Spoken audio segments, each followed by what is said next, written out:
Добре, криптоентузијасти. Предпоследното од серијата на видеа во крипто категории, каде што објаснуваме за сите оние категории во кои што може да инвестирате во генерално криптосферата, во која што како подкатегории ги опфативме сите овие 16 посебни категории, меѓу кои последни ни остана digital currencies и meme коини, според вашите гласови, нормално. Со тоа што моментално го правиме видеото за digital currencies, односно ова се дигитални валути кои што се користат за плаќање. Сите овие представуваат фактички digital currencies, но ова во случајов би ни било исклучиво категорија каде што овие криптопроекти се наменети за плаќање и како такви нели се специјални како категорија. Со тоа што за жал на CoinGecko нема посебна категорија каде што може да ги најдеме овие платежни валути, но сакав да ги одделам затоа што се доста специјални и како такви презентираат одредена целина. Ќе ви покажам моментално. Затоа што ни останува уште мим коини, за жал, но е паметно да ги обработиме, посебно со оглед на фактот дека како мим коини, верували или не, повторно се наоѓаат негде во топ 10 категории по market cap, што значи дека се значителни, без разлика колку се небитни и колку се само проблем за криптопазарот, се доста значителни. Сега. Идејата на крипто, како што знаете и сами, е дека истото може да биде пренаменето како технологија за било што. Значи може да биде пренаменето за било што ви е потребно фактички во однос на нели што сакате да развиете со оваа технологија. Со тоа што уште на самиот почеток постојат многу од овие проекти кои што исклучиво ја намениле својата технологија да фактички процесираат брзо и ефикасно и ефтино нормално плаќање помеѓу било кој луѓе практично на планетава, со оглед на фактот дека криптотехнологијата не познава граници, се додека двата пиера фактички се поврзани со интернет, значи трансакцијата ќе биде ефикасно изведена, без разлика дали едниот е во северниот пол, а другиот се наоѓа на јужниот пол, значи воопште не е битно. Битно е дека се што е потребно за ваков тип на трансакции е двата пиера, односно двете личности да имаат интернет фактички и да имаат соодветен софтвер со кој што ќе може да се направи оваа трансакција. Така да како такви ги прави многу уникатни, затоа што знаеме и сами дека било каков тип на пренес на платежни средства во денешно време, знаете и сами, бара огромен број на податоци, посебно ако станува збор за меѓудржавен транспорт на средства. Значи станува збор за огромен број на податоци, потврди, соодветни документи, што во оваа ситуација значи ништо од тоа не е битно, вие може тоа да го направите без ничија дозвола, се што е потребно е фактички да го познавате новчаникот на личноста која што треба да му ги пратите овие средства и да ја пратите и они истиот нели на тој новчаник фактички да нели има поддржана валута во која што вие фактички го праќате тоа. Сега, најпознати знаете и сами се XLM и XRP, тоа се Stellar и Ripple, со тоа што значи истите и во моментов се едни од најпознатите и едни од најкористените, како и во оваа ситуација единствените кои што представуваат дел од ISO 20022 како дел од телото кој што одлучува во овој орган. Со тоа што, значи ќе поразговараме прво за Stellar, значи за Ripple нема да разговараме затоа што за Ripple до сега разговаравме во детали, така да за Ripple сите оние кои што сакаат повеќе да знаат доколку не ги гледале моите претходни видеа, би напоменал да се вратите назад на со тоа што значи во најдетално и најпрецизно објаснето во однос на Ripple во нашите видеа во работа на нашиот тим, каде што може да погледнете, значи таму детално објаснуваме во оние неколку видеа кои што ги имаме за Ripple, последното може да погледнете, беше снимено пред само неколку недели. Значи се работа на нашиот тим, најдете го видеото кое што е исклучиво наменето за Ripple, затоа што Ripple е голем дел од нашето портфолио и ќе ги видите сите детали зошто, како и значи која е причината поради која што го имаме овој коин. Со тоа што вториот по-добри да речем во целата сфера ние самиот Stellar, кој што е така речено нус проект на Ripple, затоа што и самиот значи оној кој што го поседува и кој што го направил, Джеб Мекејлеп, е уствари еден од основоположниците на Ripple, со тоа што е еден од главните кодери кои што го пишувале самиот алгоритам на Ripple, и истиот поради недоразбирање за тоа како треба да се движи тој проект, значи го напушта тој проект и го создава Stellar, кој што е фактички сестрински проект на Ripple, затоа што така речено има истата технологија, со тоа што самиот Stellar има сопствен алгоритам кој што исто така програмиран од самиот Джеб Мекејлеп. Доколку знаете, исто така со години, значи Ripple му отплаќаше на Джеб Мекейлеп на месечно ниво огромни суми на Ripple, затоа што истиот е еден од оние основачи и како таков му следува соодветен дел од основната количина на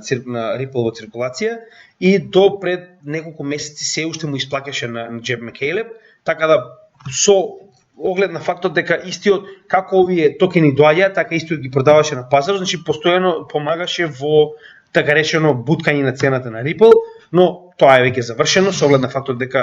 целата количина која што требаше да биде исплатена е веќе исплатена на Джеб Мекейлеп, така да со тоа корекцијата помеѓу Джеб Мекейлеп односно Stellar и Ripple е така речено завршена, со тоа што сега се комплетно независни проекти. Сега,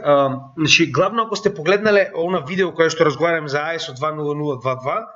на тоа видео може да погледнете дека идејата разликата и главната идеја помеѓу Stellar и Ripple е тоа дека самиот Stellar повеќе се фокусира на меѓугранични плаќања, каде што фактички помага во она трансфер на валута од една во друга, со цел да не платите премногу за соодветни институции кои што тоа го прават, за размената на самата валута, додека за разлика од тоа, Ripple се фокусира повеќе на меѓугранични институционални плаќања, каде што станува збор за ODL, On Demand Liquidity Pool, кој што го нуди на институциите со цел истите да можат да праќаат огромни суми на пари помеѓу себе и на тој начин тоа е главната разлика. Значи Stellar генерално е претежно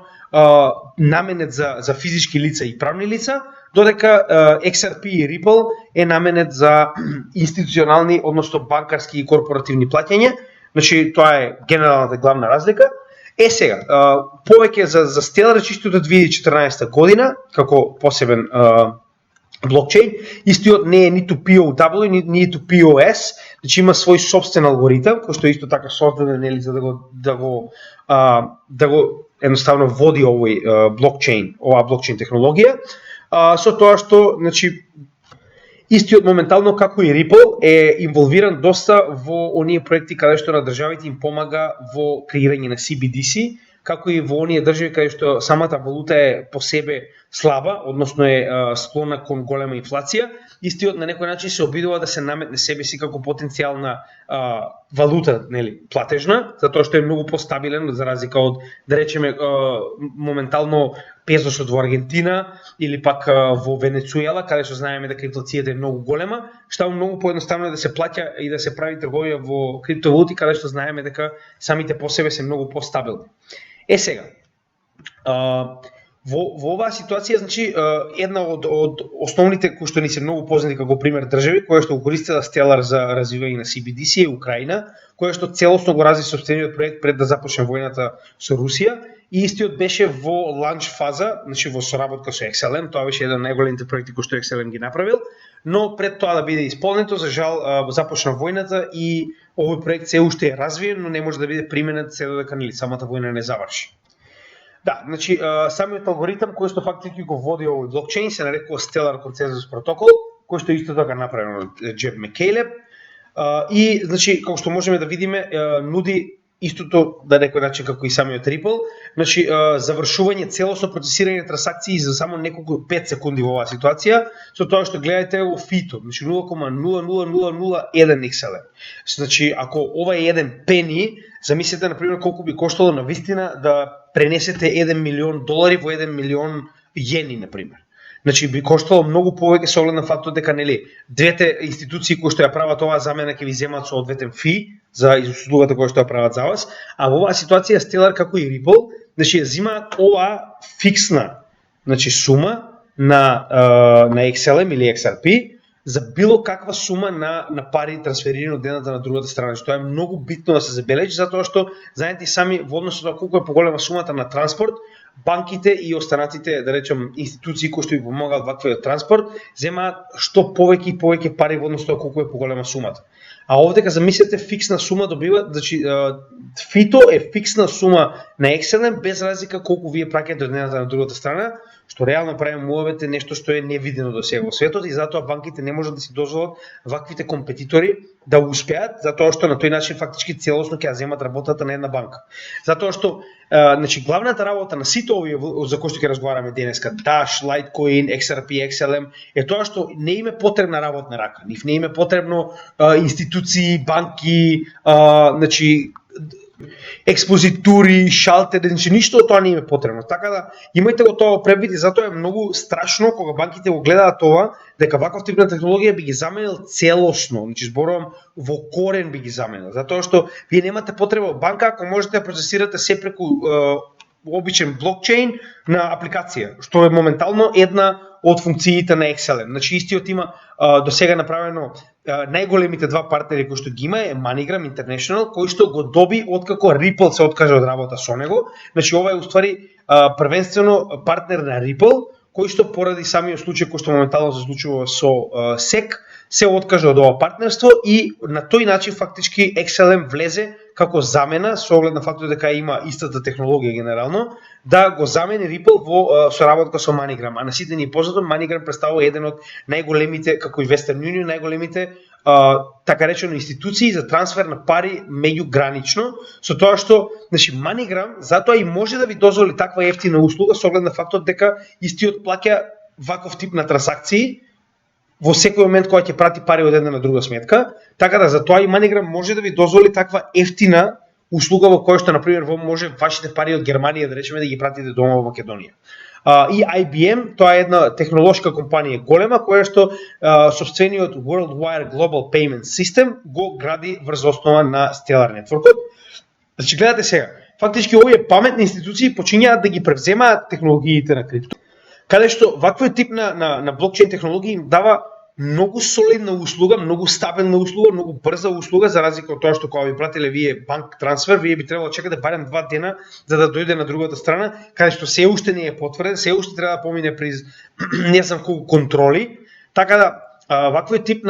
затоа никој во денешно време не оди во банка да прати од една на друга банка пари, посебно ако станува збор за нас, на пример, посебно оние кои што се да речем гастербајтери моментално во Германија, сите го прават тоа на некој тип на ваков тип на апликации, ваков тип на институции, каде што многу поевтино, многу побрзо може да се прата пари од едната на другата страна, а е битно да се знае, значи на пример сите оние кои што користат на пример MoneyGram, дека вашите пари се буквално пратени преку блокчейн. Само што MoneyGram тоа никаде не го рекламира, можеби стои негде дека XLM е партнер, но генерално ете така функционира моментално ситуацијата помеѓу MoneyGram и XLM, а пред тоа нели Ripple. Сега, значи самиот истиот, значи Stellar има нодови, но самите нодови моментално не носат награди, како што наречеме тоа во стандардните POS системи, туку истите представуваат нели нормално, исто како и секој друг да речем блокчейн протокол, значи потребни му се нодови со цел да ги потврдува трансакциите, да ги проверува, така да истиот го има тоа, нели? И ова е една од новите вести кои што успеав да најдам во однос на XLM, значи тоа е опрлика се што би требало да се каже на генерално ниво за XLM, исто така и ова дека може фактички да користите Stellar за passive income, со тоа што значи ова се нарекува Ultra Stellar Product. Значи на истиот може фактички да така речено yield farming да правите на и сега ова е значи практично како Wrapped USDC или Wrapped XLM, исто како и Bitcoin и Ethereum, во кој што фактички вие добивате противвредност на истиот, која што има иста вредност, да речеме како и самиот Ethereum, но на самиот XLM мрежа. Но ова е yield farming, за ова не можам да ви кажам повеќе, поради тоа што јас самиот не сум запознаен и yield farming сум генерално доста против, со оглед на фактот дека најчесто yield farmingот резултира со бркање на дното, но тоа повеќе нели во друга прилика. Така да не можам повеќе ви кажам, но ако сте заинтересирани, како што кажав, само погледнете Ultra Stellar Product, верувам дека ќе најдете многу повеќе информации за тоа. И еве уште една, значи во оваа ситуација досега MoneyGram фактички го користеше Stellar за праќање на кеш до кеш, значи peer-to-peer, кеш до кеш. Во превод вие праќате кеш од една држава, а во другата држава лицето може да го подигне директно, со тоа што ја гледаме дека моментално имаме развиено во текот на претходна година извинете, текот на оваа година, што е во јуни 2022 година, официјално се лансира Crypto to Cash. Во однос на ситуацијава, вие фактички може да пратите крипто преку MoneyGram, кој што од другата страна ќе може да биде потигнат во кеш во однос на моменталната вредност која што оваа криптовалута има. Значи ова е една од новите услуги кои што моментално MoneyGram ги нуди со помош на Stellar, но ништо сакав да ви покажам дека навистина овие валути почнуваат полека да завземаат солидно место, со тоа што јас сепак верувам дека најбитната и најголемата вест која што можеме да слушнеме како за XLM така и за XRP е тоа дека се дел од ISO 20022. Значи имаше некои коментари од типот, че морам да го спомнам ова, што е битно, тоа е меседжинг систем, каква врска има тоа за прифаќање на крипто во глобалниот свет. Значи, прво да го искажете тоа како мислење, значи дека не знаете 2% од тоа што се случува моментално во глобалната економија, посебно во делот на адаптација на крипто. Зошто? Затоа што значи вие да имате ваков тип на стандард кој што е меседжинг систем, но со зашто велам јас, се оведува инфраструктура. Значи со новиот систем ISO 20022 кој што треба да го замени SWIFT до 2025 година во ноември, вие фактички воведувате нов меседжинг систем кој што ќе ги прифаќа и трансакциите на крипто и на CBDC. Како тоа не е интегрирање на крипто во глобалниот свет на економијата? Како тоа не е? Ај објаснете ми. Значи таков тип на коментари кога ќе видам во ред. Не велам дека знам се, знам дека јас имам многу да научам, но едноставно кога го кажувам воа, јас го објаснувам најчесто во по 1 час, 2 часа видеа, значи во кој што јас седам и го објаснувам ово детали, и најден се појавува некој што го видел насловот на моето видео и под него коментира таков тип на коментари, значи каква врска има воа со крипто. Значи нели? Немам никаков проблем со конструктивни коментари, кога некој ќе ми каже со причина зошто на пример тоа што сум го кажал не е правилно или како можам да го поправам или можеби некој детал кој што навистина не сум го кажал како што треба. Колку пати конструктивно сум бил поправен на каналот, кога сум направил некоја грешка со оглед на фактот дека најчесто работам сам на сите овие видеа и тоа е сосема нормално, на тој начин значи нели се подобруваме. Но кога ќе дојде некој што само го видел насловот или првите 2 минути од видеото и ми кажува како тоа што сум го направил, значи нели нема врска со реалноста, значи жално. Значи затоа би ги замолил луѓе ако немате конструктивен коментар или нешто што би сакале да допринесете на заедницава, значи немојте воопште ни да оставате коментар подобро, нема логика од ваков тип на коментари како ај што знаеш ти, јас знам повеќе. Значи ако имате нешто слободно да направите видео или оставете соодветно мислење, јас сум повеќе од расположен да одговорам како и на сите други коментари. Да се вратиме значи на темата, само сакав да напоменам за некои паметњакови што коментираат по видеа, а не направиле ништо за заедницата. Значи ќе кажам уште еднаш, ја можеби не знам многу, но тоа што го знам го пренесувам. Ако знае некој по мене, јас би сакал значи повеќе од мене, јас би сакал да научам. Повелете, значи придружете ни се како заедница да научам повеќе, а да нема потреба значи од ваков тип на коментари со кои што се навредуваме без никаква основа. Сега, значи, уште еднаш ќе напоменам. ISO 20022 е најголемата вест која што може да испадне посебно за овие два типа на овие два посебни блокчейни, а тоа е XLM и XRP, кои што како такви не само што се дел од ISO 2002, не само што ги исполнуваат сите регулативни барања за да бидат дел од овој стандард, туку истите представуваат и практично предводници на ова тело, каде што истите ќе бидат задолжени да утврдуваат кој ги исполнува, а кој не ги исполнува овие значи стандарди во иднина, што е огромна чест за два крипто проекти да бидат земени како дел од ова тело кое што ќе одлучува понатаму во целиот светски банкарски и финансиски систем, така да вие според вас проценете си колку е тоа битно или колку не е. Значи ова е чисто само да ви покажам каде се движат XLM и Ripple, а ќе кажам уште еднаш, на вас остануваат, значи нели, секој буквално инвестира за себе си, никој не може да ве натера како да инвестирате. И да, значи иако ќе напоменам уште еднаш дека навистина се наоѓаме во многу како да кажам тежок момент во самиот крипто свет, каде што моментално се обидуваме да го утврдиме самото биткоинното, каде што навистина нема голема, значи нема логика да правиме анализи на криптопроекти кои што не знаеме дали ќе ја поминат оваа зима, така да можеме генерално да направиме мувове за тоа каков бил неговиот претходен all time high, каков била до сега неговата развојна математика, но повеќе од тоа би било паметно да почнеме повторно да ги анализираме проектите, нормално кога ќе почнеме да работиме на поединечни проекти, кога ќе се придвижиме во следниот bull market, што би било многу по-соодветно. Значи,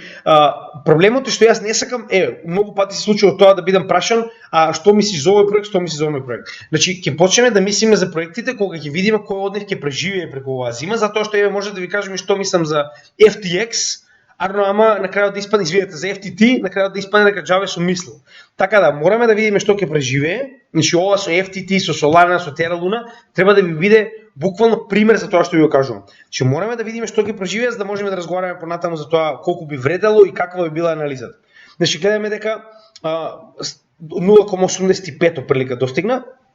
во 2017-2018 година Stellar, со тоа што не успеа да го пробие претходниот all time high во 2021 година, достигна негде околу 70 и нешто центи. Значи, не сите криптовалути го достигнуваат претходниот all time high, тоа не значи дека нема да се случи, со оглед на фактот дека е дел од AES 2.0022, но дури и да не го достигне, значи многу луѓето го забораваат овој факт. Значи, во најдлабокиот дел од bear market за 2018-2019 година, Stellar бил оприлика 4 центи.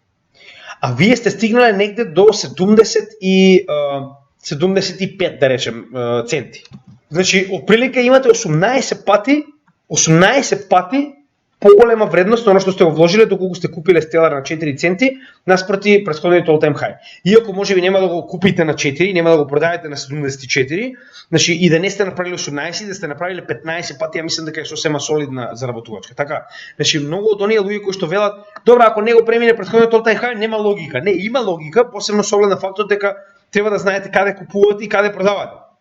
Значи тоа е разликата. Така да имајте го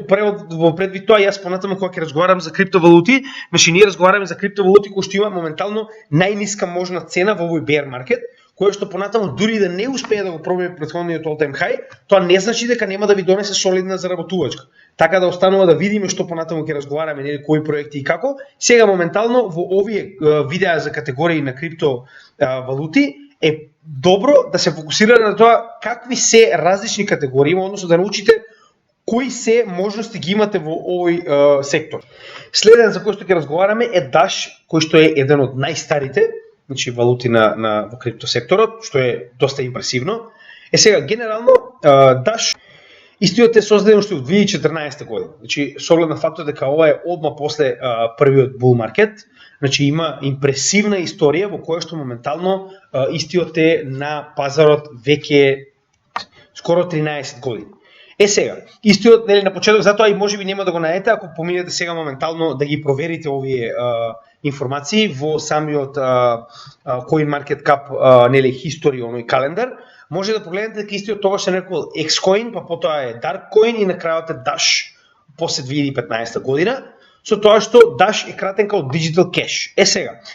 генерално за оваа валута, значи она што е уникатно е тоа што ова е првата која што има Masternode, односно првата која што активно користела POS на половина од својата работа, затоа што ова е една од ретките коини кои што има и POS и POW, односно имате практично соработка помеѓу овие два система, кои што моментално го одржуваат Dash како една од валутите во криптосекторот, со тоа што и на Dash, односно Digital Cash, основна функција му е плаќање, со тоа што за разлика од Stellar има дури подобар перформанс од наместо 5 во 2 секунди вршење на трансакцијата целосно, со тоа што сега интересно што е,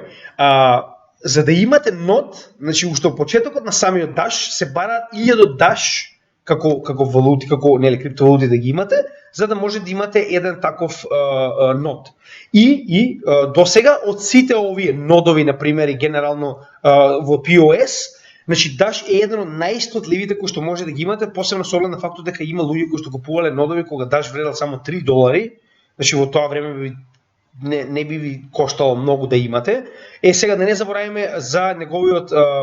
многу голем развој во текот на 2017 година, каде што достигнува скоро $1,500, со тоа што гледаме дека никогаш не достигнал дури ни блиску до тоа. Сега ова е уште еден од оние примери кои што ги зборуваме дека многу често се случува ваквиот тип на коини, како понатаму се движи самиот пазар, да едноставно стане, како да кажем, заборавен. Значи е еден од првите, луѓето престануваат да бидат возбудени за него, нема нови вести, нема нови напредоци, нема нови партнерства и гледаме дека постепено истиот се движи во некоја лимбо ситуација каде што едноставно луѓето повеќето да се верувам дури не ни слушнале за Даш. Но сепак до ден денес Даш има еден од најпрофитабилните, доколку имате нод, еден од најпрофитабилните нодови, со тоа што за жал моментално да купите еден нод е многу пари, со оглед на фактот дека ако денес во најниската вредност која што моментално има е 33, еве и 34, тоа значи дека вас ви требаат $34,000 да ви бидат заглавени на ваков нод со цел да може да почнете да правите пари, а пак ќе кажам не заборавајте дека истиот некогаш коштал само, можеме да видиме дури и отприлика $3 на самиот почеток. Се нормално. Значи многу од нас сме го пропуштиле тоа, едноставно тоа е тоа. Не можеме да жалиме, но добро е да се знае каква е ситуацијата и што се има на пазарот. Сега, не велам дека Даш е изгубен случај, посебно со оглед на фактот дека во 2021 година, во јули, истиот има рекордни 155,000 продавници, како и 125 веб сајти на кои што е прифатен како платежно средство, посебно со оглед на фактот дека тоа е неговата основна цел. Мене ако прашувате, тоа и не е лош податок. Значи, генерално како платежно средство е применет. И мене ако ме прашувате, тоа е доста добар резултат со оглед на фактот дека и во 2021 истиот е активен и се уште се шири по самата мрежа. Останува да видиме како сето тоа ќе се одрази доколку навистина имаме еден bull market во кој што сето ова ќе експлодира едноставно поради прифатеноста на целиот крипто сектор во светот. Со тоа што сакам да напоменам уште еднаш дека овдека се дели, значи вие може и да мајнате, а може и да добивате како staking node, значи со тоа што staking node е 1000 Dash, мајнање е сосема по-комплексен процес за кој што и јас не сум доволно стручен за да може да зборувам, но идејата е дека наградата од целиот, значи она што го дава Dash како блокчейн, се дели 45% на мајнерите, 45% на мастернодовите и 10% оди на Dash government budget. Со што овој практично се користи, значи знаете и сами многу од овие блокчейни имаат government budget, кој што како таков ја користи оваа сума која што е практично добиена од трансакции со цел развивање на блокчейнот, со цел понатамошни, да речем, технолошки развој, создавање на нешто за самата заедница. Значи секој од овие проекти има собствен roadmap и сите поинаку размислуваат за тоа како треба да бидат искористени овие пари, но нормално и истиот го има тоа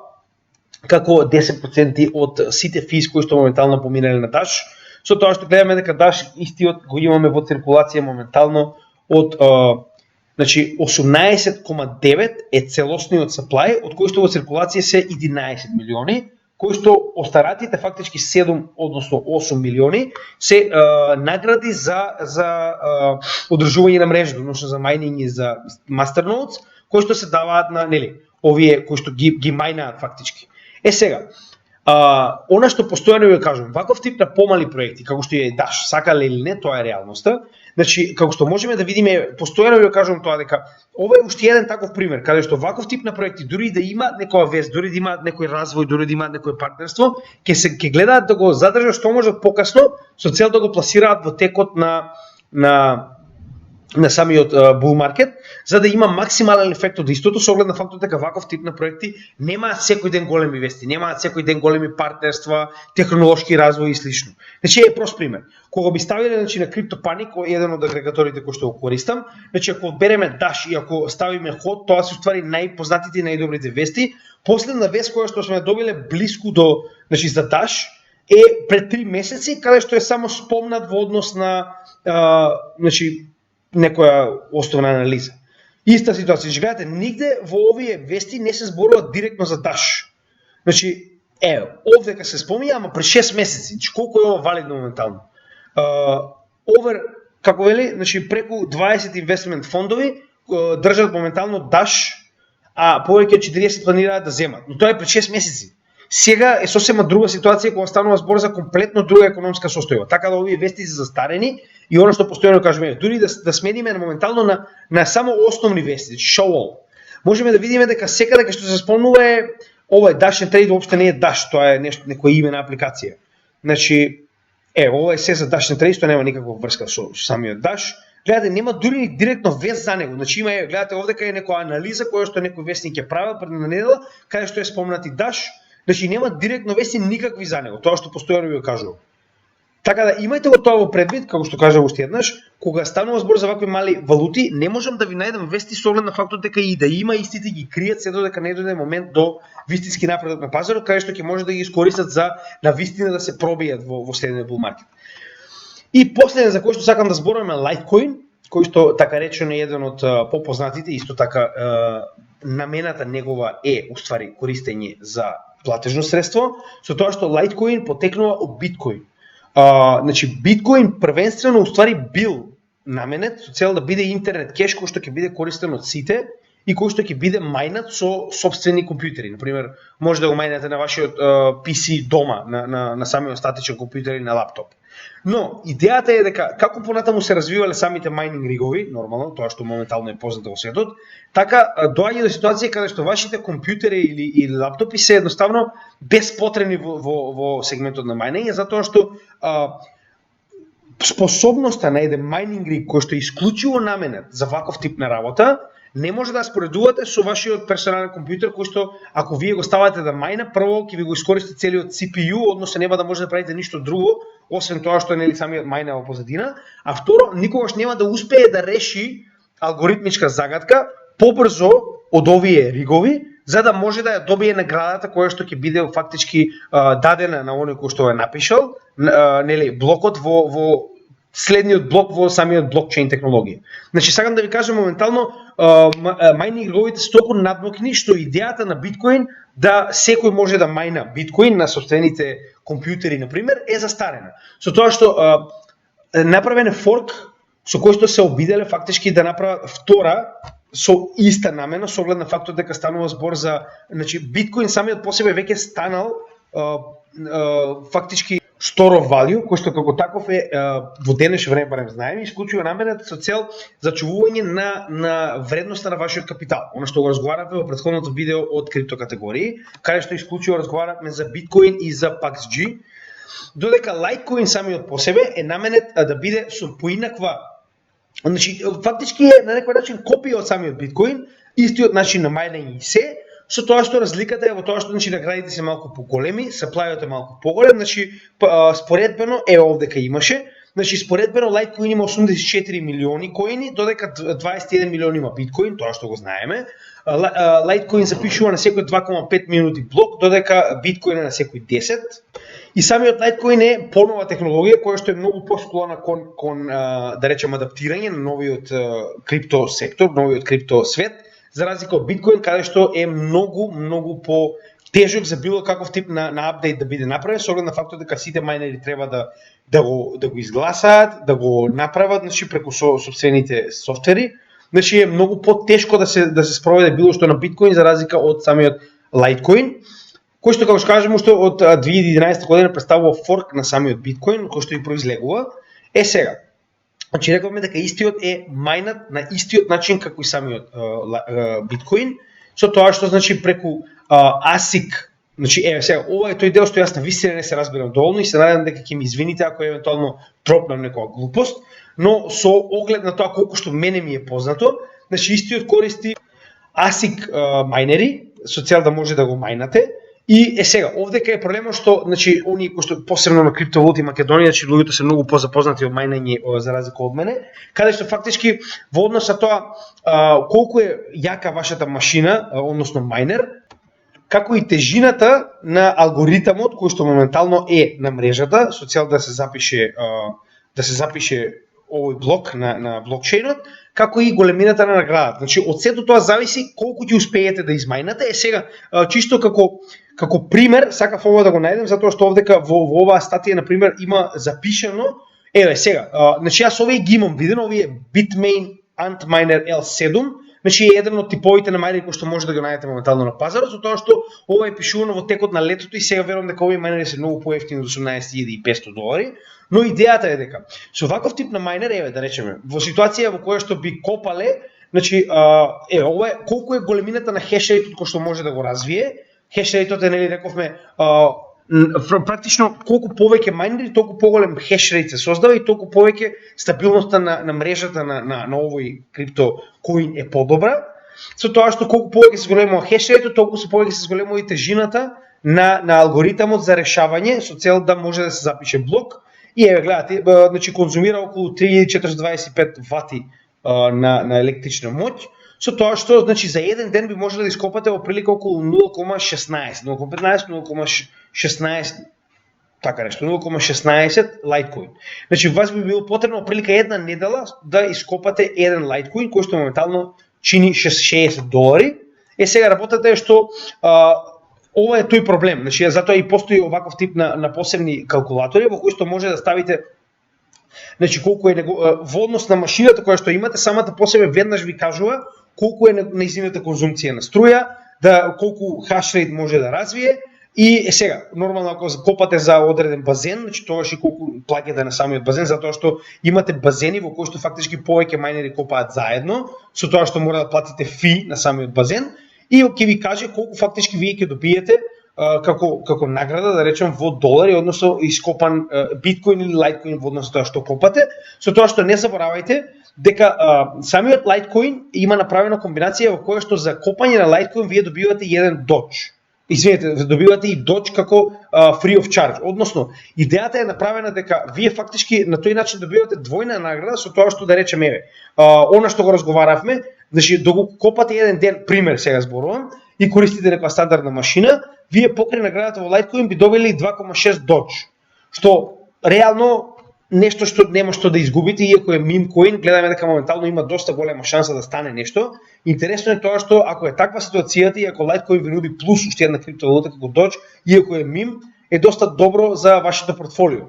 Но повторно, генерално за майнинг делот јас не можам да зборам, пошто јас имам многу минимални познавања. Ова беше само некои основни работи кои што да речем сум ги сретнал, кои што можам да ги пласирам. Но генерално она што мораме да го знаеме за Litecoin е тоа што како што кажаме дека е самиот форк на биткоин, истиот има циклуси од 4 години кај што се прави халвинг, истиот има 84 милиони за разлика од 21 милион биткоини кои што се пуштени на пазарот, со тоа што веќе имаме ископано 71,5 од можни 84, што значи како ќе се движиме нагоре како и самиот биткоин, така значи се повеќе и повеќе ќе биде потежок алгоритамот за фактички впишување на блоковите, а со тоа и многу тешко ќе се добива наградата и на секој халвинг за разлика од биткоин кој што моментално е 6,25, значи награда за запишен блок, во Litecoin моментално е дупло од тоа, а тоа е 12,5. Значи сега ќе ви покажам, го имаше негде овде. Да, значи последниот халвинг бил во јули 2021 година, каде што сега се моментално 12,5, значи пред тоа биле 25, сега е 12,5 Litecoin per блок, со тоа што на биткоин сме моментално 6,25 се уште. Значи и гледате, значи потребни се 840.000 блокови на Litecoin за да настане повторно следниот халвинг, но ова грубо речено е повторно 4 години со оглед на фактот дека ви имате прилика време траење на запишување на еден блок, кај што рековме дека во Litecoin е 2,5 минути, а во биткоин е 10. Значи временски пак ќе биде тој момент како што е и во оваа ситуација, значи со биткоин. Така да начинот на кој што функционираат е ист, само станува збор за да речем коин кој што е многу поголем по market cap, а со тоа и нормално дека ќе биде многу помалку сума, затоа што како што кажеме, колку е нешто помалку на пазарот, толку е неговата вредност поголема. Значи нормално правило на економијата. И со тоа што сакам да напоменам уште една работа, значи за Litecoin, една интересна вест која што ја најдов е дека моментално Телефоника, една од најголемите провайдери на телекомуникации во Шпанија, него како и останатите, како што се например во ситуација USDC, Bitcoin, Ethereum, Litecoin, се дозволени како начини на плаќање за вашите услуги кон овој провайдер на телекомуникацијски услуги. Значи тоа е интересно, иако не е некоја голема работа, но е интересно зошто. Значи како што кажав ја во многу наврати досега. Без разлика дали на пример вас некоја, не знам, да речеме, пицерија ви дозволува да плаќате со биткоин. Не е толку плаќањето со биткоин колку што е интеграцијата во општеството. Значи самото тоа што они на прозорот на пицеријата ќе стават постер на кој што пишува Bitcoin accepted here, значи барем илјадници луѓе сигурно ќе го погледнат и ќе речат чекај што е ова биткоин? Како мислиш биткоин акцептор? Што е тоа? Значи идејата е дека не може да дојде до општо прифаќање на криптовалути се додека не дојде до општо познавање на луѓето од од светов за тоа што е крипто. А како што можеме да видиме во оваа ситуација моментално крипто се чува буквално како потајност, значи се обидуваат посебно институциите што помалку да се информира јавноста за ова, иако тоа е скоро невозможно, но на некој начин ваков тип на мали примери преку кои што одредени компании почнуваат постепено да ги прифаќаат криптовалутите, макар и никој да не дојде да плати во биткоин. Самата опција дека биткоин го имате како момент за плаќање е многу добра затоа што се повеќе и повеќе луѓе се запознаваат со криптосветот, а тоа нас ни е многу потребно. Значи, како што кажавме, како и останатите, и ово исто така има одлични перформанси за плаќање, истиот е peer-to-peer, што значи дека не морате да го правите ова преку две банки.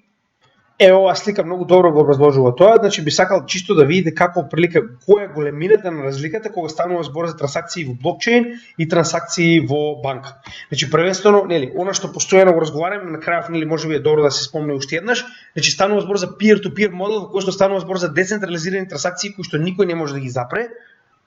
и кои што кога веќе ќе бидат завршени се финални, никој не може да ги замрзне, никој не може да ги врати и станува збор за човек, криптосектор, извинете,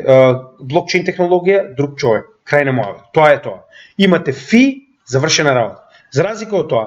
имате еден човек кој што преку сопствената банка користи еден од овие интермедиарис, односно тоа се оние личис, буквално како што се напишани. Значи во оваа ситуација вие плаќате на банката, па потоа плаќате на овие провайдери, па потоа плаќате на втората банка која што треба да го прифати ова на лицето на кое што вие фактички плаќате трансакцијата и ова трае многу време и било кој од овие може да ја одбие вашата трансакција поради милион причини и истите се централизирани, истата може да биде вратена назад поради било која причина. Значи гледате ли колку е по-комплицирано и колку е по-ретардирано да користите традиционален систем во кој што моментално го имате ова. Каде што машина го прави сето ова, не може да биде корумпирана, не може да биде украдено, ако сте го пратили на правилниот новчаник, ќе стаса на правилниот новчаник и тука завршува се. Не постои граница, не постои институција, не постои данок, постои фи и тоа е тоа, и завршена работа. Така да, во денешно време, да ми кажете дека сте позадоволни со првиот систем за разлика од вториот, би било еднакво на лудост, но проблемот во оваа ситуација не е системот, проблемот е неинформираноста на секојдневниот граѓанин за тоа дека ја има оваа опција наспроти оваа. Моментот кога сите ќе бидат информирани и ќе бидат соодветно едуцирани за тоа која е моќта на втората опција наспроти првата, е моментот кога првата ќе стане комплетно беспотребна, а тоа на овие две овдека не им одговара. Што тоа да ви биде битно и да знаете зошто се тоа се одвива толку бавно. И сакам уште само да ви напоменам, значи да видите во однос на брзината, овдека 3 од 4 се застапени, со тоа што можеме да видиме дека ево она што ви го кажувам постојано, значи Visa и Mastercard имаат од 24 до 30.000 трансакции во секунда, кои што се моментално затоа што централизирани, се едни од најдобрите провайдери на ваков тип на брзина на трансакции. Веднаш после тоа е Ripple со 1500, Litecoin со 56, Dash со 48, кои што се сосема доволни. Сега ајде, да не ги разговараме останатите, не се битни, моментално разговараме за платежни средства. Како што рековме и самиот Stellar, кој што не знам каде точно се наоѓа овдека, но како што кажавме на почетокот, истиот има отприлика 5 секунди за финализирање на трансакција. Значи, она што сакам да го напоменам во оваа ситуација е дека криптотехнологијата доаѓа и ќе го замени целиот овој корумпиран сектор, односно целиот овој корумпиран, како да кажем, систем кој што е наменет да ве зароби, кој што е наменет да има целосна контрола над вас, на вашите трансакции, кој што може во било кое време да ви забрани, да ви каже каде смеете, каде не смеете, колку смеете да пратите, зашто е даночено, што не е даночено. Значи едноставно е невозможно истиот да постои кога станува збор за ваков тип на технологија која што го надраснува значи барем 3-4 декади напред во однос на оно што моментално е банкарскиот систем. Така да, како што кажав уште еднаш, прашање на време е кога истиот ќе биде целосно применет. Сите оние кои што гледаат нашиот канал, уште еднаш ќе напоменам, CBDC се многу поблиску колку што вие мислите, така да имајте го тоа во предвид и тоа е тоа е решението на банките како да ве натераат да се фокусирате на нивниот производ повторно, односно нешто што Централната банка ќе ви го нуди, наспроти овие децентрализирани, така речено независни криптовалути кои што не може да бидат компрометирани, да се фокусирате на централизиран продукт кој што е директно под контрола на една институција и кој што во било кое време може едноставно да одлучи дека вие не треба да имате новчаник или можеби имате премногу пари на новчаникот или можеби не им се свие како разговарате за владата моментално, така да може во било кое време да ви го забранат пристапот до новчаникот, да ви го замрзнат, да ви земат дел од вашите средства на новчаникот. Имајте го тоа предвид кога одлучувате дали би сакале да бидете дел од ваков тип на децентрализиран приватен сектор кој што е практично поседувано самите луѓе кои што ги имаат средствата на секторот, или пак сакате да бидете дел од CBDC, значи тоа е така речено систем кој што е наменет да ви се прикаже како сигурност дека никој не може да ви ги земе парите, дека тоа ќе бидат централизирани пари, дека они преку тоа ќе може да контролираат инфлацијата како сакаат без да има потреба од каматни стапки и слично, но сето тоа е само завиткано од една убава планда со цел да се протне каде што луѓето едноставно не знаат доволно за криптосекторот да им биде прескажано како сигурност наспроти несигурност која што потекнува во криптосекторот. Мислам дека како следачи на мојот канал и како многу други претпоставувам, знаете точно што зборувам и едукацијата е единствениот начин на кој што можеме да се заштитиме од ваков тип на луѓе кои што знаат да одлучуваат во наше име, кои што знаат што е најдобро за нас, така да имајте го тоа предвид кога гледате овие видеа, кога гледате други канали, дека единствениот начин на кој што може да заштитиме во иднина од ваков тип на комплетна власт над нас е едукација. Да знаеме што бираме, да знаеме зошто го бираме и да знаеме што исто да представува. За да ми помогнете со тоа би ве замолил, доколку имате било кој што сака да ги погледне овој видео, кој што се заинтересиран од крипто, значи нашата цел како заедница е да се зголемиме, да најдеме повеќе луѓе кои што сакаат да научат за ова, да зголемиме нашата заедница со цел сите овие нови луѓе кои што учествуваат во нашата заедница да ни помогнат со информации за да можеме ние да им помогнеме на останатите кои што се нови, на тој начин како заедница да успееме да се пласираме многу подобро во следниот bull market нормално и на тој начин како што кажав и како заедница ми е потребна ваша помош со цел да го расшириме овој материјал. Како што кажаме, никогаш нема да биде наплатен, гледате дека напорно работиме за ваша корист. Единствено што бараме од вас е доколку не сте направиле subscribe, направете, доколку не сте направиле follow на нашите социјални мрежи, како што е на пример Facebook страната и Instagram профилот, направете го истото. Со оглед на фактот на тој начин ќе добивате многу повеќе информации за нашата работа, што имаме ново, што планираме да правиме во иднина. Така да тоа е единствениот начин кој што го бараме од вас да ни помогнете малку како канал. А за возврат ние ќе работиме и понатаму за ваше едуцирање и за ваше информирање. И ве благодарам уште еднаш, се гледаме во утрешниот ден кога ќе пробаме да изработиме видео за вести, доколку не испадне нешто ново и битно на пазарот.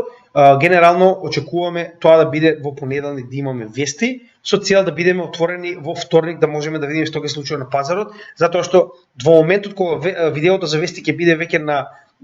достапно до вас, пазарите традиционални во светот се отвараат и на тој начин би било многу подобро да го направиме видеото со генерална анализа на пазарот во вторник, со цел да можеме да видиме што се случува во текот на понеделникот и како ќе реагираат пазарите после сите овие нови информации кои што се пласираат, како што е на пример банкротот на FTX и слично. Така да уште еднаш ќе напоменам, во понеделник ќе направиме видео за вести, а во вторник ќе направиме видео за техничка анализа. Во однос на тоа што ќе биде на пазарот, ќе се прилагодиме, ако има некаква измена, ќе бидете известени преку нашите шортс, затоа следете и нашите